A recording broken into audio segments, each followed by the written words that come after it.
So usually my responses are non-spoiler, but we're going to do some theorizing, which may constitute minor spoilers for Scream 6.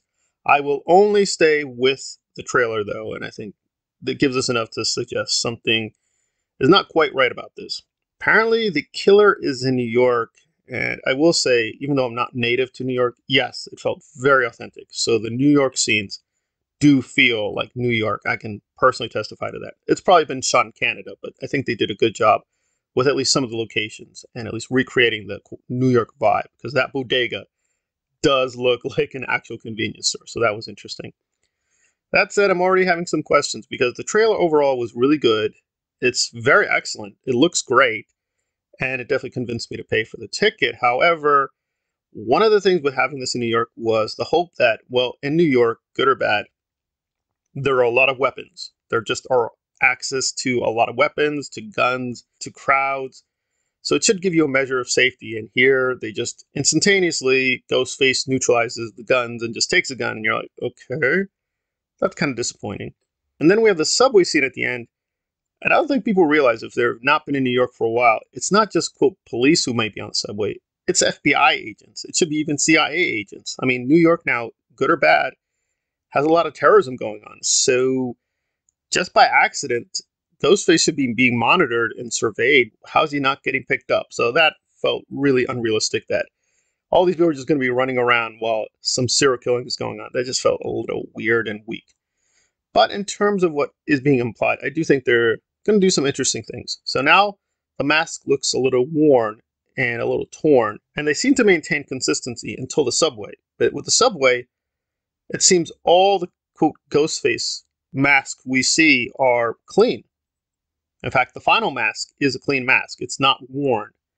So I'm guessing what they've set up is a master apprentice system where we have two killers, kind of an older master and a younger apprentice.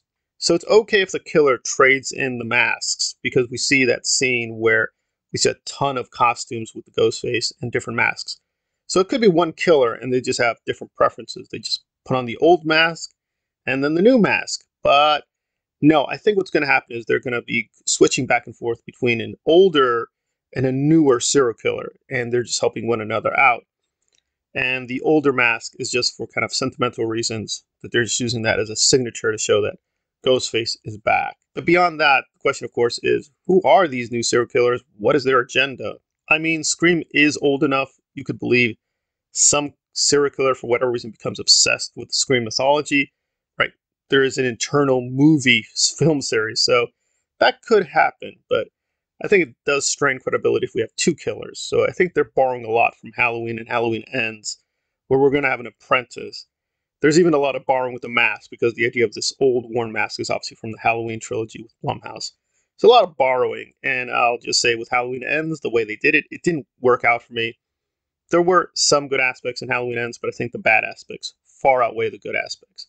So hopefully this will be the other way around, where, yeah, we're going to make a couple of big leaps here, like how these serial killers just met one another. They developed a mutual interest in the Scream mythology. That seems a little silly, but okay, it could happen. And finally, I definitely think Gail is dead. They've been killing off the old cast, and I think she's not going to be any exception. I think they're going to wait until the middle of the film, and then she's going to get killed. I do think they did an effective job overall, and I think the implication of two killers is well done. So unless these are all dream sequences, and some of this is real, then yeah, we're dealing with two serial killers.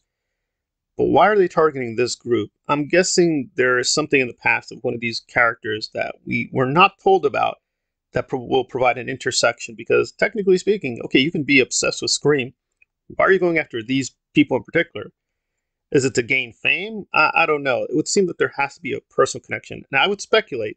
This is pure speculation, because at one point, someone seems to be speaking to a therapist. I would guess the therapist is going to be one of the killers, but that's just me. So I think we have to look out for that therapist, because this Ghostface, whoever they are, seems to know a lot. They seem to know these people intimately. So how could they have access to that knowledge? I would assume it's going to be the therapist. So I think it's going to be two serial killers for most of the film, but at the very end, we're going to see a third serial killer. And I'm guessing it's going to be someone from the group, and they're not who we think they are.